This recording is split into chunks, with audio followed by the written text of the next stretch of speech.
नमस्कार। कैसे हैं आप लोग? एक बार जल्दी से कमेंट कर दें। मेरी वॉइस आ रही है आप लोगों के पास? सब कुछ बेहतर, सब कुछ क्लियर है अगर। शुरुआत करें क्लास की और आज की क्लास में हम रिवीजन करने वाले हैं। एक्चुअली रिवीजन का मतलब ये है कि हमने जो कुछ पढ़ा है, हम उसको एक बार रिकॉल करेंगे और साथ ही चेंजेस को भी देखेंगे कि हमने जब पढ़ा था उस समय के अकॉर्डिंग और अब के अकॉर्डिंग अगर उस टॉपिक में कोई चेंजेस आए हैं तो उन चेंजेस को भी अपडेट कर लें, अपग्रेड कर लें और साथ ही सारे कॉन्सेप्ट को रिकॉल कर लें, रिवाइज कर लें ताकि एग्जाम की तैयारी के लिए खुद को बेहतर बना सकें। हम उसी में आज शुरुआत कर रहे हैं 5 ईयर प्लान्स को लेकर, पंचवर्षीय योजनाओं के बारे में, नीति आयोग के बारे में, प्लानिंग कमीशन के बारे में, एनडीसी के बारे में, यानी पूरा का पूरा जो इकोनॉमिक प्लानिंग का कंसेप्ट है उसके बारे में रिवीजन करने वाले हैं। तो होपफुली सभी को बढ़िया से सब कुछ समझ में आ जाएगा आज की क्लास में और अभी मेरी वॉइस भी बढ़िया से आप लोगों तक पहुंच रही होगी। चलिए शुरुआत करते हैं। देखिए, आपको पता है कि क्योंकि आपने ये टॉपिक पढ़ा हुआ है और इसके अंदर आप जानते हैं बेसिकली कि हम 4-5 चीजों के बारे में बात करते हैं। सबसे पहले तो हम प्लानिंग का जो हिस्टोरिकल बैकग्राउंड से उसी के बारे में बात करेंगे।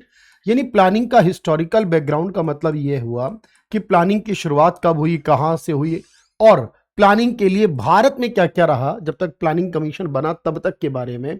तो आपको याद आनी चाहिए सारी चीजें कि प्लानिंग की अगर हम हिस्ट्री के बारे में बात कर रहे हैं तो याद करो जल्दी से और समझ लो इस बात को कि दुनिया में जब सबसे पहले प्लानिंग के विषय में बात होती है तो हम जानते हैं कि वो यूएसएसआर था, वो देश जहां पर सबसे पहले प्लानिंग की शुरुआत 1928 में की गई, जिस समय वहां के हेड हुआ करते थे जोसेफ स्टालिन। तो 1928 में विश्व में पहली बार ये कंसेप्ट शुरू हुआ समाजवादी अर्थव्यवस्था यानी कि यूएसएसआर से। और उसके बाद आप जानते हैं कि ये लगभग दुनिया के बहुत सारे देशों में जिन्होंने भी समाजवादी व्यवस्था को अपनाया या फिर मिश्रित अर्थव्यवस्था को, वहां पर ये कंटिन्यू होने लगा। अगर हम भारत के विषय में बात करें तो भारत में इसको रिकमेंड करने वाले व्यक्ति का नाम एम विश्वेश्वरैया था, जिन्होंने सबसे पहले प्लानिंग के बारे में रिकमेंड किया था 1934 में इंडिया के अंदर। अपनी एक किताब लिखी थी, याद आना चाहिए आप लोगों को, प्लान्ड इकोनॉमी फॉर इंडिया के नाम से, और उस किताब में इन्होंने इंफॉर्मेशन दी थी इस पूरे कंसेप्ट को लेकर। तो एम विश्वेश्वरैया थे जो 1934 के अंदर इसको रिकमेंड कर रहे थे। इसके बाद एक नेशनल प्लानिंग कमेटी बनी जिसके अध्यक्ष जवाहरलाल नेहरू बने थे 1938 के अंदर। तो 1938 में जो नेशनल प्लानिंग कमेटी यानी राष्ट्रीय योजना समिति बनी थी, याद रखा आपने, उसके अध्यक्ष बनाए गए थे जवाहरलाल नेहरू, याद होना चाहिए। इसी प्रकार से आपको याद होगा कि 1943-44 में मुंबई के लोगों ने मिलकर तैयार किया था बॉम्बे प्लान, याद आना चाहिए कि A plan for development of India के नाम से लेकर आए, जो कि पूंजीवादी व्यवस्था पर ज्यादा अप्रोच्ड करता था, लेकिन ये प्लान लेकर आया गया और इसे नाम दिया बॉम्बे प्लान, क्योंकि ये जो 8 उद्योगपतियों का जिक्र हम कर रहे हैं ये सारे बॉम्बे के थे। इसी प्रकार से 1944 में आया था हमारा गांधीयन प्लान। जब हम गांधीयन प्लान की बात करते हैं तो गांधीयन प्लान को लेकर आने वाले व्यक्ति थे श्रीमन नारायण अग्रवाल, याद रखना है आपने, जिन्होंने इस बात पे फोकस किया कि हमें रूरल एरियाज को टारगेट करना चाहिए, स्मॉल इंडस्ट्रीज को टारगेट करना चाहिए, यानी स्पेसिफिकली रूरल और स्मॉल को टारगेट करते हुए गांधीयन प्लान की बात किसने की थी? याद कर लो, श्रीमन नारायण अग्रवाल ने की थी। अगर 1945 की बात करें तो इस समय हमारे पास मानवेंद्र नाथ रॉय थे जो वो पीपल्स प्लान लेकर आए थे। तो मानवेंद्र नाथ रॉय जो थे वो पीपल्स प्लान लेकर आए थे और उस पीपल्स प्लान में उन्होंने कहा था कि हमें कम्युनिस्ट विचारधारा जिस तरह से लोगों के प्रति समर्पित है उनके आधार पर, तो उसे पीपल्स प्लान कहा गया था। और 1950 में जयप्रकाश नारायण जो थे वो लेकर आए थे सर्वोदया प्लान। तो जयप्रकाश नारायण जो लेकर आए वो सर्वोदया प्लान था, याद रखेंगे आप लोग यहां पर। तो अलग अलग लोगों के अलग अलग विचारों के आधार पर इसकी बात शुरू हुई, लेकिन जब ये हिस्टोरिकल बैकग्राउंड आप देखते हैं कि कंप्लीट हुआ तो उसके बाद जो आया वो था फाइनली प्लानिंग कमीशन। तो अगर मैं प्लानिंग की हिस्ट्री के बाद अगर बात आपसे करूं कि प्लानिंग कमीशन के विषय में, क्योंकि जिसने प्लान्स बनाने हैं वो प्लानिंग कमीशन है, योजना आयोग है, और साथ में जिसे प्लान पास करना है वो एनडीसी है, और अभी प्लानिंग कमीशन को बंद करके आप जानते हैं नीति आयोग बनाया गया।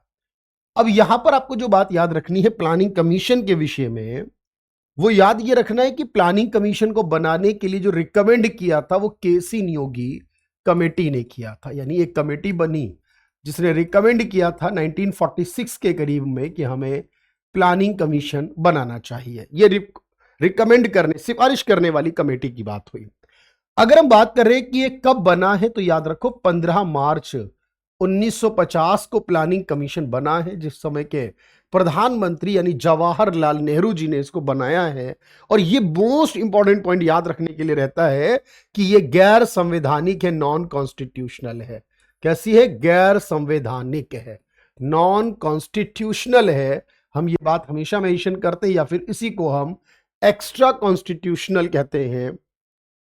तो नॉन कॉन्स्टिट्यूशनल कह लीजिए या फिर एक्स्ट्रा कॉन्स्टिट्यूशनल, ये हमारी बॉडी है, यानी प्लानिंग कमीशन है, जिसको नई दिल्ली में स्थापित किया गया, यानी इसका ऑफिस दिल्ली में बनाया क्योंकि राजधानी है देश की दिल्ली। और साथ ही ये कहा गया इसके अध्यक्ष होंगे हमेशा प्राइम मिनिस्टर। जो देश का पीएम होगा automatically by default x chairman जिसे हम बोलते हैं वो इसका अध्यक्ष हो जाएगा, यानी जवाहरलाल नेहरू के शुरुआत में बना तो वो पहले अध्यक्ष बने, नरेंद्र मोदी इसके अंतिम अध्यक्ष बने जब इसे 2014 में अंत किया गया, और 2015 में इसकी जगह नीति आयोग बनाया गया 1 जनवरी को। और इसके अंदर डिप्टी चेयरमैन बने टोटल 24 अलग अलग व्यक्ति इसके डिप्टी चेयरमैन बने, और कुछ ऐसे लोग भी हैं जो इसके अंदर रहे और बाद में वो देश के प्रधानमंत्री बने या राष्ट्रपति बने। जैसे कि मैं बात करूं, इनमें एक नाम आता है डॉक्टर मनमोहन सिंह का और एक नाम आता है नरसिम्हा राव जी का। नरसिम्हा राव जी आपको पता है 91 के समय प्राइम मिनिस्टर थे, मनमोहन सिंह जी 2004 के समय प्राइम मिनिस्टर थे। लेकिन ये दोनों पर्सनैलिटी कभी प्लानिंग कमीशन के डिप्टी चेयरमैन भी रहे हैं, याद रखना। और हमारे प्रणब मुखर्जी भारत रत्न से सम्मानित किए गए हैं और भारत के राष्ट्रपति रहे प्रणब मुखर्जी जी, एक समय पर वो भी इसके उपाध्यक्ष बने हुए थे। तो ऐसे भी इंपॉर्टेंट है यहां पर इसके उपाध्यक्ष के बारे में बात करना। और साथ ही देखो, याद रखो कि जो अलग अलग लोग बने उसमें पहला नाम जो आता है वो गुलजारी लाल नंदा का आता है, क्योंकि इनमें से आप पहला और आखिरी याद रख सकते हैं। वैसे तो लिस्ट पूरी 24 की है, लेकिन गुलजारी लाल नंदा जो है वो इसके पहले बने। और आखिरी की बात अगर मैं करूं आपसे, लास्ट वाले की 24th वाले की, तो मोंटेक सिंह आहलूवालिया के नाम से थे, जो 2004 से 2014 तक रहे, 10 साल रहे लगभग, जब तक मनमोहन सिंह जी पीएम रहे। तो ये सिंह आहलूवालिया थे। इसी के साथ आपको पता है इसका काम 5 ईयर प्लान्स को प्रिपेयर करना था, 5 ईयर प्लान्स बनाना था, जो मिनिस्ट्री ऑफ प्लानिंग के तहत आता है, और इसका सेक्रेटरी एनडीसी का ही सेक्रेटरी होगा, ये बात कही गई। और एक संस्था बनाई गई प्लान को पास करने के लिए, कि एक संस्था जिसका नाम एनडीसी होगा, नेशनल डेवलपमेंट काउंसिल। याद करके बताओ कब हुआ, तो याद आना चाहिए कि सर ये बनाई गई है 6 अगस्त 1952 को।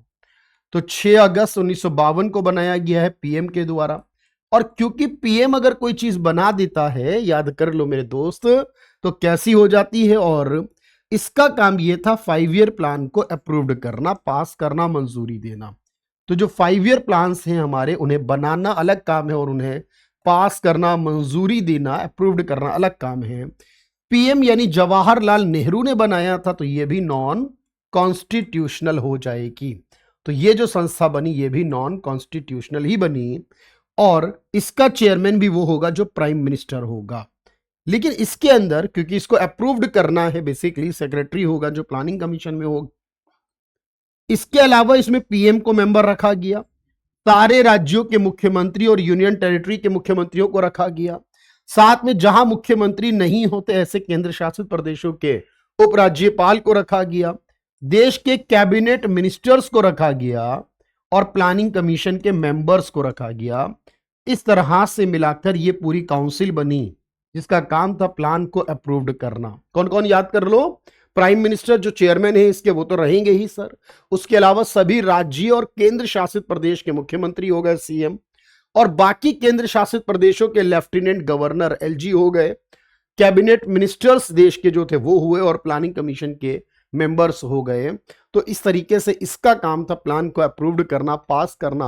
और मैंने आपको बताया इसी को हमने कई बार स्मॉल पार्लियामेंट का नाम दिया है, इसी को हमने स्मॉल पार्लियामेंट भी कह दिया है, लघु संसद भी कह दिया है कई बार। इसे एक निक नेम है इसका, ये तो ये काम बना प्लानिंग कमीशन को पास करने के लिए, अप्रूव्ड करने के लिए। बात क्लियर हुई? चलिए, अब ये दो चीजें हमारे पास बिल्कुल बढ़िया से हो गई कि प्लानिंग कमीशन की जो हिस्ट्री है, उससे पहले का कॉन्सेप्ट रहा, प्लानिंग कमीशन की बात रही, वो क्या थी। और इसके साथ ही देखो हमें एक बात और करनी है, वो ये कि हमारे पास अब जो है वो नीति आयोग बन चुका है। अब क्या बन चुका है, आप कहोगे सर अब बन चुका है नीति आयोग, लेकिन अभी नीति आयोग में बहुत सारे अपडेशन हो चुके हैं, बदलाव हो चुके हैं, परिवर्तन आ चुके हैं। अब ये जो बदलाव परिवर्तन है, इनकी बात मैं कर रहा हूं आपसे, वो क्या है देखो। अब जो नीति आयोग बना है, इस बारे में समझना, पहले हम नीति आयोग के विषय में थोड़ी सी बात कर लें। पहले तो आप जानते हैं नीति आयोग का मतलब है national institution for transforming India. और ये जो नीति आयोग है, बेसिकली आप इसे थिंक टैंक बोलते हो हमारे इंडिया का, कि ये भारत का पॉलिसी थिंक टैंक है इंडिया के लिए, जो पॉलिसी बनाता है, पॉलिसी के बारे में सोचता है, विचार करता है, डेवलपमेंट लेकर आता है और देश के डेवलपमेंट स्ट्रेटेजी तैयार करता है। बोलो हाँ या ना। तो ये पॉलिसी थिंक टैंक कहलाता है और इसका काम है यानी प्रिपेयर्ड करना डेवलपमेंट स्ट्रेटेजी, कि कैसे डेवलपमेंट किया जाए, ग्रोथ बढ़ाई जाए। तो डेवलपमेंट स्ट्रेटेजी जो है नेशनली, उसको प्रिपेयर्ड करता है। और इसको बनाया गया है प्लानिंग कमीशन की जगह 1 जनवरी 2015 को उस समय के प्रधानमंत्री यानी नरेंद्र मोदी जी के द्वारा। और क्योंकि पीएम ने बनाया है, बहुत अच्छे से यहां पर यह बात याद रखना कि नीति आयोग में कुछ चीजें जो है वो बदल गई हैं, कुछ चीजें अपडेट हो गई हैं। इस बात को शिवशंकर बिल्कुल कोशिश करेंगे, मैं आपकी बात फॉरवर्ड करता हूं। चले, तो अब आप देखेंगे कि यह भी तो नॉन कॉन्स्टिट्यूशनल यानी गैर संवैधानिक, या फिर आप इसे एक्स्ट्रा कॉन्स्टिट्यूशनल भी कह सकते हो। तो ये आपके पास नॉन कॉन्स्टिट्यूशनल बॉडी बन गई। अच्छा, और यहां पर याद रखना है आपने कि इसके साथ साथ यह भी याद रखना है कि इसका ऑफिस दिल्ली में है, यानी प्लानिंग कमीशन वाली जगह पर ही है, और देश का प्रधानमंत्री ही इसका अध्यक्ष बनता है, चेयरमैन बनता है। लेकिन यहां एक बड़ा बदलाव अब आपको देखना है, वो ये बदलाव हुआ है कि अब इसके अंदर कुछ नए मेंबर्स को जोड़ दिया गया, इसके अंदर चेंजेस कर दिए गए। अब आपको यहां पर एक बात याद रखनी है, इसके डिप्टी या वाइस चेयरमैन, अब ये बहुत इंपॉर्टेंट बात है कि इसके डिप्टी या वाइस चेयरमैन जो अब बन गए हैं सुमन बैरी की जगह पर। याद रखो कि मैं आपको बता दूं कि अभी तक जो सबसे पहले थे, आप जानते हैं, वो अरविंद पनगड़िया थे। अरविंद पनगड़िया के बाद जो बने, फिर वो राजीव कुमार बने थे, फिर उसके बाद जो नेक्स्ट बने थे हमारे पास सुमन बैरी थे अभी तक जो थे। लेकिन अब चेंज आ चुका है इसके अंदर। अब आपको ये बात अपडेटेड रूप में याद रखनी है कि अशोक लेहड़ी जो है यहां पर, वो इसके जो है वो अध्यक्ष बने हैं। अशोक लेहड़ी इसके नए अध्यक्ष, यानी उपाध्यक्ष, माफ कीजिएगा, अध्यक्ष तो प्रधानमंत्री होता है, तो अशोक लेहड़ी इसके नए उपाध्यक्ष बन चुके हैं। अशोक कुमार लेहड़ी हो गए। इसके बाद अगर मैं बात करूं, इसके अंदर आपको पता है कि एक पोस्ट रहती है जो सीईओ कहलाती है। तो हमें यह भी याद रखना है, इसके सीईओ जो चौथे सीईओ थे BVR सुब्रमण्यम, इससे पहले वो चेंज होकर उनकी जगह निधि छिब्बर, ये इसकी नई सीईओ बन गई है निधि छिब्बर के नाम से। ये अपडेटेड फॉर्म में आपको याद रखना है। और साथ ही आपको याद रखना है यहां पर कि जो इसके अंदर जो मिनिस्टर्स हैं देश के, जो 4 कैबिनेट मिनिस्टर ऐसे होते हैं जो इसके एक्स ऑफिशियो मेंबर रहते हैं। वो 4 मिनिस्टर तो ठीक है, वो कौन कौन से मिनिस्टर होते हैं आप जानते हो। उसमें एक होम मिनिस्टर होता है जो अभी अमित शाह जी के पास है। इसमें एक फिनांस मिनिस्टर है जो निर्मला सीतारमन जी के पास है। इसी के अंदर एक डिफेंस मिनिस्टर जो राजनाथ सिंह जी के पास है, और साथ ही agriculture and farmer welfare minister जो हमारे शिवराज चौहान के पास है। यानी ये तो वही फॉर्म है, लेकिन इसके अंदर एक होती है कैटेगरी फुल टाइम मेंबर्स की। अब यहां एक बड़ा बदलाव आया है कि फुल टाइम मेंबर्स अब तक 5 होते थे, इससे ज्यादा नहीं हो सकते थे, लेकिन अब इसकी संख्या को बढ़ाकर 7 कर दिया गया। और सबसे इंपॉर्टेंट बात कि ये नाम बदल दिए गए। अब ये जो 7 नाम है ये अपडेट कर दिए गए। इनमें से कुछ ही नेम ऐसे हैं जो कॉमन है आपके पास, और बाकी के सारे नाम अब आपको अपडेटेड जो है वो याद रखने पड़ेंगे। अब वो अपडेटेड लोगों में, अपडेटेड नामों में क्या है आपके पास, वो समझने की कोशिश करिएगा। चलिए मैं आपको बताता हूं एक एक करके वो सारे अपडेटेड नाम जो आपके पास हैं वो कौन है। देखो अभी अभी बिल्कुल रिसेंटली जो बनी है उनमें मैं आपको बता दूं, फुल टाइम मेंबर्स में जो बहुत इंपॉर्टेंट अभी नाम रहेंगे, जोरम एनिया, ये अरुणाचल प्रदेश से आती हैं, बड़ी न्यूज में रही हैं अभी, इसलिए जोरम एनिया बन गई हैं। एक आर बाला सुब्रमण्यम, आर बाला सुब्रमण्यम बन गए हैं इसके अंदर। एक नाम जो पहले भी था अभी भी है वो है राजीव गाबा का नाम। तो राजीव गाबा जो पर्सनैलिटी है फिलहाल उनके नाम में कोई परिवर्तन नजर नहीं आया। राजीव गाबा तो ये पहले भी था, याद रखें, राजीव गाबा के नाम से फॉर्मर कैबिनेट सेक्रेटरी हैं। इसके अलावा केवी राजू के नाम से हैं। उसके अलावा गोवर्धन दास के नाम से हैं। अब इसीलिए मैं कहता हूं ना, रिवीजन क्लास बहुत जरूरी है टाइम टू टाइम। गोवर्धन दास बने हैं, अभय करिंदकर बने हैं, मैं यहां लिख देता हूं, अभय करिंदकर बने हैं।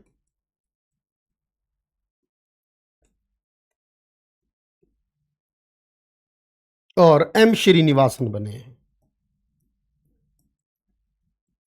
एम श्रीनिवास बने हैं यहां पर। और ये जो लोग हैं ये फुल टाइम मेंबर्स हैं इसके 5, और 2 और जोड़ के अब की बार 7 कर दिए गए। तो ये जरूरी है। और ये पूरा जो प्लानिंग कमीशन है आप जानते हैं, नीति आयोग है जो आप जानते हो, अभी रिसेंट में अपडेट हुआ। इसके अलावा इसमें कुछ पार्ट टाइम मेंबर भी हो सकते हैं, उनके नाम की जरूरत नहीं पड़ती, तो पार्ट टाइम मेंबर भी हो सकते हैं। कुछ स्पेशल इनवाइट अगर करना पड़ता है तो वो भी हो सकते हैं इसके अंदर मेंबर के तौर पर। और आपको पता है सारे राज्यों के मुख्यमंत्री, और जिन राज्यों में यानी जिन राज्य और केंद्र शासित प्रदेशों में मुख्यमंत्री नहीं है वहां के एलजी यानी उपराज्यपाल भी होंगे। अब ये बेसिकली क्या करते हैं, प्लान्स बनाते हैं, लेकिन लॉन्ग टर्म प्लान्स बनाते हैं। 5 ईयर की जगह 15 ईयर्स का प्लान बनाते हैं, और मिनिस्ट्री ऑफ प्लानिंग में ही आते हैं ये भी। लेकिन ये जो नाम आपने है अपडेट रखने नीति आयोग के विषय में, तो नीति आयोग में एक बड़ा बदलाव आया है कि इसका जो स्ट्रक्चर है ना वो बदल गया।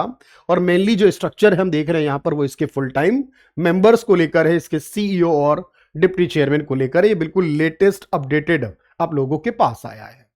अब हम इसके आगे की बात शुरू करें अगर, तो अब देखते हैं कि सर हमारे पास जितने प्लान्स बने हैं वो टोटल आप जानते हैं कि 12 हैं। और इन हर 12 प्लान के विषय में कुछ बातें बहुत जरूरी हैं जो आपको याद होनी चाहिए, पता होनी चाहिए एग्जाम से पहले, इनको करना बेहद जरूरी है। अब देखेंगे यहां पर कि अगर मैं बात करता हूं पहले प्लान के विषय में, तो आपको यह बात याद रखने की जरूरत है कि जब हम पहला प्लान पढ़ते हैं तो टाइमिंग से शुरू करते हैं।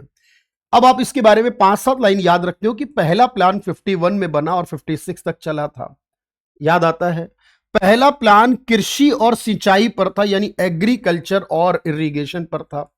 कृषि और सिंचाई व्यवस्था पर पहला प्लान जो है मुख्य तौर पर फोकस किया गया था, इसलिए एग्रीकल्चर प्लान कहते हैं। पहले प्लान को जो बोलते हैं वो हेरोड डॉमर मॉडल कहते हैं सर, याद रखो इसे। रिवीजन का मतलब आपको ये बात याद आनी चाहिए कि इसे हेरोड डॉमर मॉडल कहा जाता है। आपको याद आना चाहिए कि इसका जो पूरा प्लान का ड्राफ्ट बनाया था केसी पंत ने बनाया था।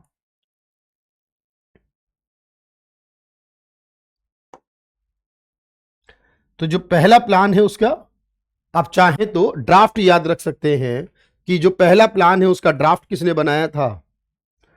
ठीक है, इस तरीके से आप देखेंगे तो सारे लगभग लगभग पॉइंट आपको याद होंगे। और साथ में और ये भी याद रखना है आपने कि इसमें जो टारगेट किया गया था ग्रोथ रेट को लेकर वो क्या था, और जब हमने ग्रोथ ये कंप्लीट कर ली थी तो क्या हुआ था। चलिए भाई,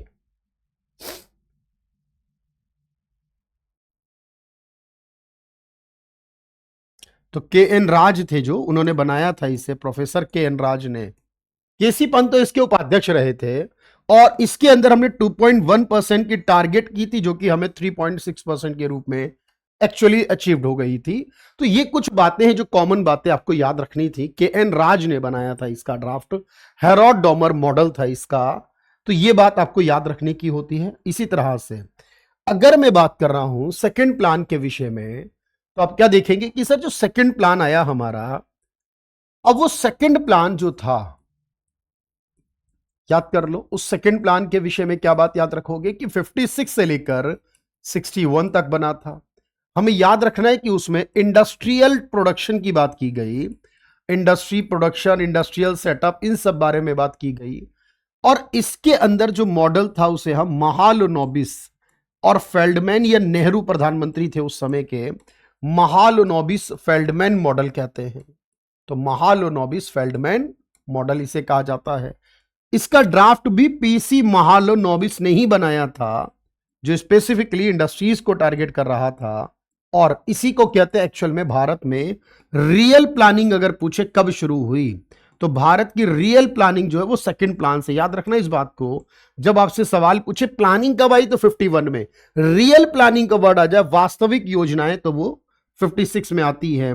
और इंडिया ने ऑफिशियली मिक्स्ड अर्थव्यवस्था को चुना, तो हमारी इंडिया मिक्स्ड इकोनॉमी होगी ऑफिशियली तौर पर। यह बात इसी प्लान में की गई थी। और आपको याद रखना इस प्लान में हमने 4.5% की टारगेट ग्रोथ रेट रखी थी, लेकिन हमें 4.2% जो है वो अचीव्ड हो गई थी। तो इसका मतलब ये कि लगभग लगभग ये प्लान हमारा सफल ही रहा था, असफल तो नहीं कहेंगे आप इसे, लेकिन 4.5 का टारगेट रखने पर 4.2% हमें मिल गया। और इसी प्लान में हमने अलग अलग जगह पर स्टील प्लांट लगाए थे, आपको याद हो अगर।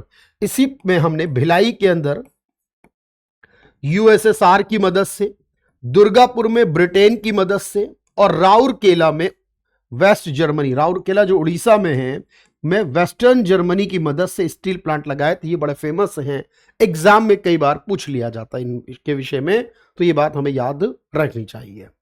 इसी प्रकार से देखेंगे ध्यान से, हमारे पास आता है तीसरा प्लान। जब हम थर्ड प्लान के विषय में बात करते हैं, थर्ड प्लान की बात करते हैं, तो वो जो थर्ड प्लान हमारे पास जो 61 से लेकर 66 तक रहा था, जिसके लिए हम ये बोलते हैं कि इसमें हमने सेल्फ रिलायंस यानी आत्मनिर्भरता पर ध्यान दिया था, सेल्फ रिलायंस पर ध्यान दिया था, आत्मनिर्भर बनने पर ध्यान दिया था। इसके अंदर चक्रवर्ती मॉडल रहा था। ड्राफ्ट तो कोई नहीं हम पढ़ते इसके लिए, लेकिन चक्रवर्ती मॉडल रहा था इसके अंदर। इस पूरे प्लान में हमने 5.6% का टारगेट किया था, लेकिन हमें 2.4% मिला था, जो कि लोएस्ट ग्रोथ रेट हमें मिली अब तक की, वो इसी प्लान में मिली है। यानी मोस्ट अनसक्सेसफुल प्लान के रूप में अगर हमसे पूछा जाए तो याद कर लो वो तीसरे वाले प्लान को आप कहोगे, क्योंकि बहुत कम ग्रोथ रेट हुई। और इसी प्लान को हम गाडगिल प्लान का भी नाम देते हैं, इसी को हम गाडगिल प्लान का भी नाम देते हैं, क्योंकि डी.आर. गाडगिल नाम के व्यक्ति उस समय जो थे, वो याद रखना, डी.आर. गाडगिल उस समय कौन थे, इसके अंदर डिप्टी चेयरमैन हुआ करते थे, इसलिए इसको गाडगिल प्लान कहते हैं। असफल प्लान कहते हैं, और उसकी वजह यह थी कि 2 बार हमारा, एक बार पाकिस्तान से और एक बार चाइना से वॉर हुआ, और उसके अलावा ड्रॉट यानी कि सूखा भी पड़ा था। तो 2 बार युद्ध भी हो गया और उसके बाद सूखा भी पड़ गया देश में। इस कारण से अगर आप ध्यान से देखेंगे तो यहां पर आपको मिलेगी कि यह प्लान असफल हो गया। पैसा नहीं बचा उस समय देश में प्लान करने के लिए। इसीलिए अगर आप ध्यान से देखोगे कि सर जब ये युद्ध खत्म हुआ, सूखा का प्रभाव कम हुआ, लेकिन प्लान करने के लिए संसाधन नहीं बचे, तो फिर हमने हॉलीडे चुना कि हम लगभग 3 साल 66 से लेकर 69 के 3 साल संसाधनों की कमी यानी लैक ऑफ रिसोर्सेस की वजह से प्लान्स नहीं करेंगे, और इसी को प्लान हॉलीडे कहा गया। बताओ भाई ये बात समझ पाए आप या नहीं। तो संसाधनों की कमी के कारण जब इंदिरा गांधी देश में प्रधानमंत्री होती थी तब इसको रोक दिया गया था, यानी प्लान्स नहीं किए गए थे। क्लियर हुई बात यहां तक। अच्छा, इसी विषय में अगर हम आगे देखते हैं तो हम आगे क्या मिलता है कि जब चौथा प्लान आया देश में, फोर्थ प्लान आया, तो जो फोर्थ प्लान है इससे आगे कंटिन्यू करते हुए वो 69 से लेकर 74 तक चला। और इस प्लान में हमारा टारगेट किया, जो मॉडल रखा, अशोक मेनन या अशोक रुद्र मेनन मॉडल, इसका पूरा नाम रखा हमने। और इसमें हमने ग्रोथ विद स्टेबिलिटी को टारगेट किया, यानी हमारा मुख्य लक्ष्य था ग्रोथ विद स्टेबिलिटी। तो ये हम लेकर आए थे ग्रोथ विद स्टेबिलिटी के नाम से। और हमें याद रखना है कि इसमें भी हमने 5.6% का टारगेट किया, लेकिन हमें 3.3% जो है वो ग्रोथ रेट मिल गई थी। ये फोर्थ प्लान था। और इसी के बाद हमने इसी प्लान में एक फॉर्मूला भी इस्तेमाल किया गया, गाडगिल फॉर्मूला। तो गाडगिल फॉर्मूला अलग चीज है, गाडगिल प्लान अलग को कहते हैं। तो गाडगिल फॉर्मूला जो बताता है कि राज्य की योजनाओं में केंद्र की सहायता कितनी, ध्यान से सुन लेना, राज्य की योजनाओं में केंद्र की सहायता कितनी है, इसे गाडगिल फॉर्मूला कहते हैं। और यह फोर्थ प्लान के समय लाया गया था, गाडगिल प्लान कहते हैं तीसरी वाली योजना को। इसके बाद हमारे पास फिफ्थ प्लान आ गया था, और जो फिफ्थ प्लान आया वो प्लान को पहले ही रोक दिया गया, याद रखना। तो फिफ्थ प्लान जो है वो 74 में शुरू हुआ, लेकिन 78 में मोरारजी देसाई वाली सरकार ने इसको 1 साल पहले ही रोक दिया 78 में, यानी कि, और इस प्लान में हम ये कहते हैं कि हमारा मॉडल था डीपी धर मॉडल। याद रखें भाई, कौन सा मॉडल था? डीपी धर मॉडल था इसके अंदर। और इस मॉडल के में यहां पर हमने गरीबी और महंगाई के मुद्दों पे बात की कि गरीबी को कम करना है, महंगाई को कंट्रोल करना है, यानी पॉवर्टी और इन्फ्लेशन को टारगेट किया। और इसी में एक नारा दिया, पॉवर्टी यानी गरीबी हटाओ। तो गरीबी हटाओ का जो नारा है वो भी दिया गया इंदिरा गांधी की सरकार में। और ये जो पूरा प्लान था जिसमें हमारा टारगेट था 4.4% की ग्रोथ का, लेकिन हमें 4.8% की ग्रोथ अचीव्ड हो गई थी। यानी जितना प्लान किया था उससे ज्यादा ग्रोथ रेट हमें मिल गई थी इस 5th प्लान में। लेकिन इस प्लान को जनता पार्टी यानी मोरारजी देसाई वाली गवर्नमेंट ने 1 साल पहले ही समाप्त करवा दिया था। तो मोरारजी देसाई ने 1 ईयर बिफोर ही इसको कंप्लीट डिक्लेयर करा दिया था कि भाई ये कंप्लीट हुआ अपने टाइम से 1 साल पहले। यानी एक्चुअल में प्लान 4 वर्ष का रहा। और इसके बाद में फिर आया था हमारे देश में रोलिंग प्लान। याद करो, यानी इसके बाद अगर आप कहोगे कि 5वें प्लान के बाद छठा आएगा तो आप कहोगे अभी नहीं सर, अभी बीच में एक रोलिंग प्लान आना है जो कि 78 से लेकर 80 तक मोरारजी देसाई वाली सरकार ने चलाया था। लेकिन वो ज्यादा लंबा नहीं चल पाया, सरकार गिर गई थी। लेकिन इसे हम रोलिंग प्लान कहते हैं, जिसका मतलब है प्लान्स को एनुअली बेसिस पर एनालिसिस करते रहना। प्लान 5 साल का ही बनाना, लेकिन एनुअली एनालिसिस करते रहने के बाद छठा प्लान शुरू हुआ देश में। और छठा प्लान इसके हिसाब से टाइम देखा जाएगा 80 से लेकर 85 तक जाएगा। और ये 80 से लेकर 85 तक जो प्लान गया, अब मॉडल कोई नहीं था। इस बार बात की गई मॉडर्नाइजेशन इन टेक्नोलॉजी, यानी मॉडर्नाइज करना है टेक्नोलॉजी के अंदर, modernisation in technological development, technology process. और इसलिए याद रखना कि यहां छठा प्लान आया। और छठे प्लान के समय जो प्रधानमंत्री थी वो इंदिरा गांधी थी, याद रखना। और इस समय हमने टारगेट किया था 5.2% का, लेकिन हमें जो अचीव हो गया वो 5.7% अचीव्ड हो गया। तो 5.2 का टारगेट रखा, 5.7 अचीव्ड भी हो गया हमें इस 6th प्लान के समय। लेकिन इसी प्लान के मिड में इंदिरा गांधी की डेथ भी होती है, हत्या भी होती है 84 के अंदर, याद रखना। और इसी के बाद इंदिरा आवास योजना नाम से एक स्कीम भी लाई जाती है।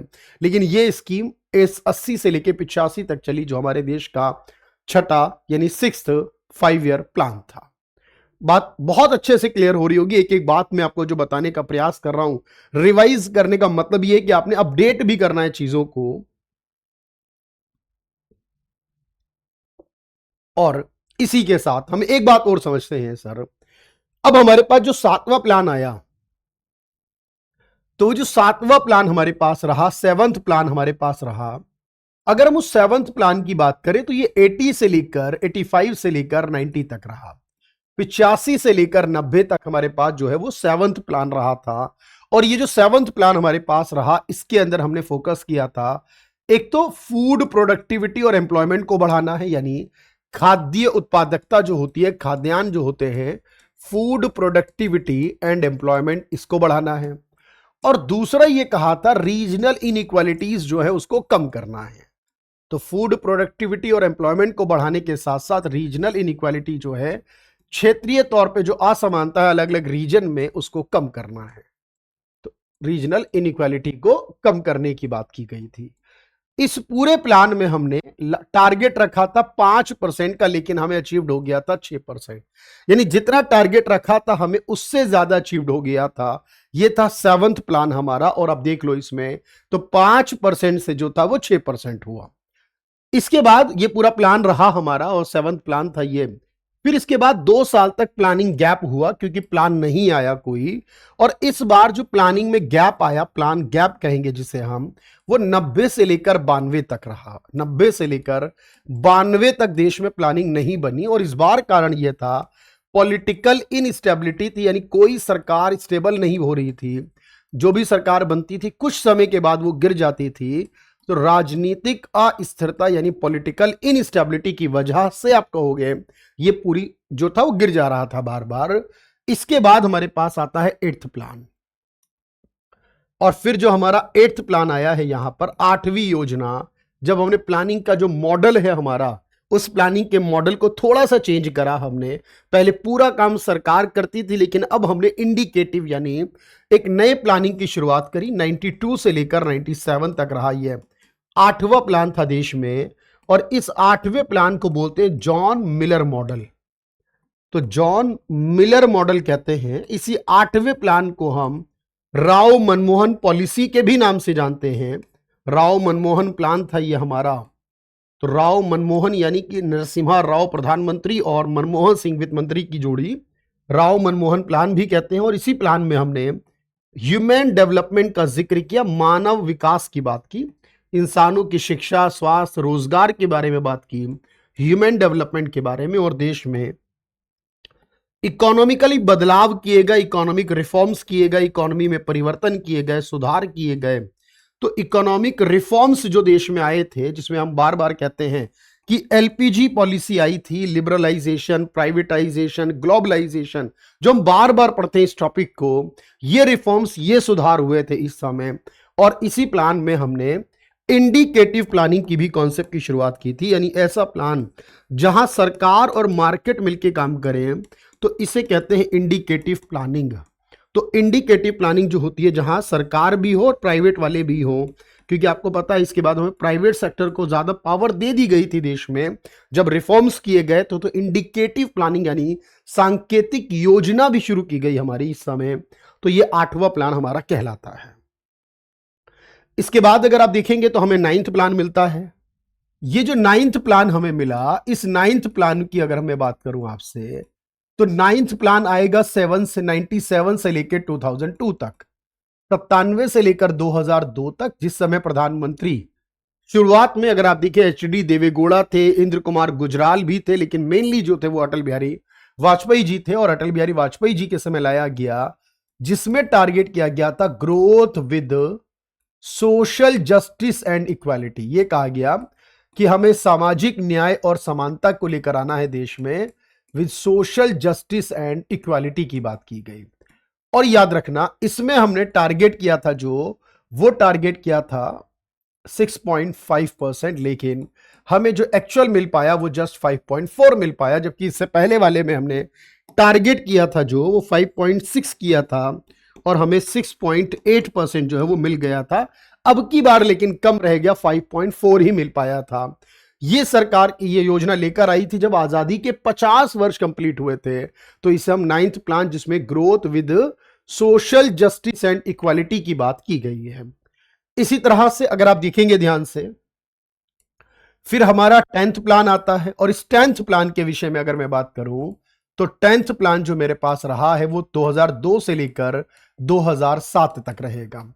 इस प्लान के समय आप जानते हैं शुरू में अटल बिहारी वाजपेयी जी और बाद में डॉक्टर मनमोहन सिंह जी वित्त मंत्री रहे हैं इस प्लान में। और इसमें हमने इंफ्रास्ट्रक्चर डेवलपमेंट का जिक्र किया था कि हमें देश के इंफ्रास्ट्रक्चर को डेवलप करना है। इंफ्रास्ट्रक्चर डेवलपमेंट की बात की गई और मॉनिटरेबल टारगेट्स की बात की गई, यानी ऐसे टारगेट जिनको मॉनिटर किया जा सके, जिनको देखा जा सके, मॉनिटरिंग टारगेट्स की बात की गई। ये दोनों टारगेट्स रखेगा, इंफ्रास्ट्रक्चर को डेवलपमेंट की बात की गई। और इसमें हमने जो टारगेट रखा था वो 8% का रखा था, लेकिन 7.6% हमें अचीवमेंट मिल गई थी। ये 10वें प्लान की मैं बात कर रहा हूं, इंफ्रास्ट्रक्चर डेवलपमेंट मॉनिटरिंग टारगेट्स की बात की गई। इसके बाद हमारा 11वां प्लान आ गया, फिर जो 2007 से लेकर 2012 तक रहा। मनमोहन सिंह जी ये प्रधानमंत्री थे पूरे टाइम। और इसमें बात की गई इंक्लूसिव ग्रोथ और सस्टेनेबल डेवलपमेंट की, कि देश में इंक्लूसिव ग्रोथ चाहिए और सस्टेनेबल डेवलपमेंट चाहिए। तो इंक्लूसिव ग्रोथ यानी समावेशी समृद्धि और साथ में सतत विकास की बात की गई। तो इंक्लूसिव ग्रोथ और डेवलपमेंट का जिक्र किया गया। इसमें 9% की ग्रोथ रेट रखी गई, लेकिन 8% की ग्रोथ रेट जो अब तक की हाईएस्ट ग्रोथ रेट रिकॉर्डेड है हमारी, वो हमें अचीव्ड हुई। हाईएस्ट ग्रोथ रेट यानी कि इस 11वीं योजना में मिली। तो 11वीं योजना का टारगेट 9% का था, लेकिन हमें 8% की ग्रोथ रेट यहां पर अचीव्ड हो गई थी।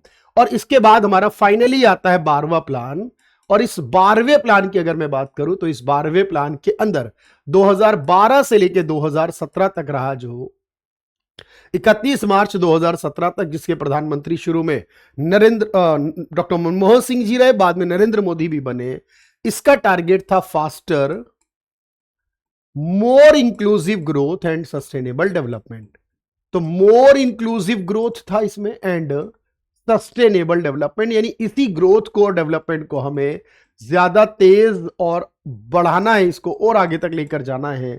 फास्टर, मोर इंक्लूसिव और सस्टेनेबल डेवलपमेंट की बात की गई, जिसका टारगेट 8% लिखा गया, लेकिन उसमें हमें कितना कुछ मिला ये डिफाइन नहीं किया गया हमें बाद में। लेकिन इसी प्लान में आपको पता है कि हमने प्लानिंग कमीशन की जगह नीति आयोग की भी शुरुआत कर दी थी।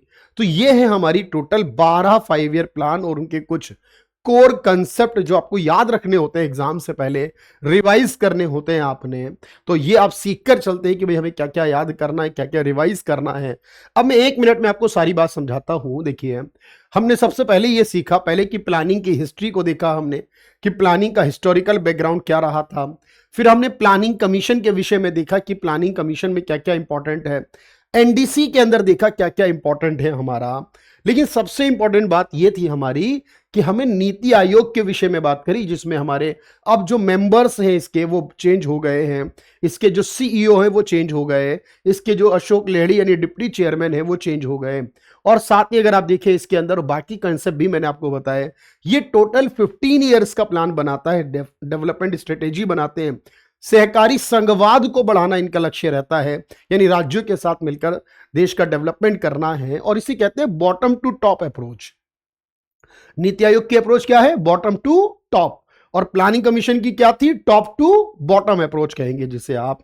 और इस तरीके से फिर हमने देखे हर एक प्लान के मॉडल्स क्या था, उनका मेन टारगेट क्या था, ग्रोथ रेट क्या अचीव हुई हमारी, और उनसे रिलेटेड लगभग हर एक जरूरी बात मैंने इसमें कर दी और एक प्रॉपरली रिवीजन आपको दिया विद अपडेशन के साथ। और ये अपडेशन बिल्कुल रिसेंटली हुआ है, मैंने वो भी चेंज किया इसके अंदर, इसीलिए। तो आज की क्लास में हम इतना ही रखते हैं। उम्मीद करते हैं कि आपको ये रिवीजन पसंद आया होगा, इससे आपको काफी कुछ रिकॉल हो गया होगा कि अभी आपको थोड़ा थोड़ा भूल रहे थे, मिस हो रहा था कुछ कुछ, अब वो लगभग दोबारा से याद रहेगा कुछ समय तक, और मुख्य तौर पर एग्जाम तक आपको हर हाल में ये बात याद रखनी है। तो फिलहाल आज के लिए इतना ही रख लेते हैं। नेक्स्ट क्लास मिलते हैं, फिर नए टॉपिक पे रिवीजन करते हैं आप लोगों के साथ मिलकर। Thank you everyone, thank you so much.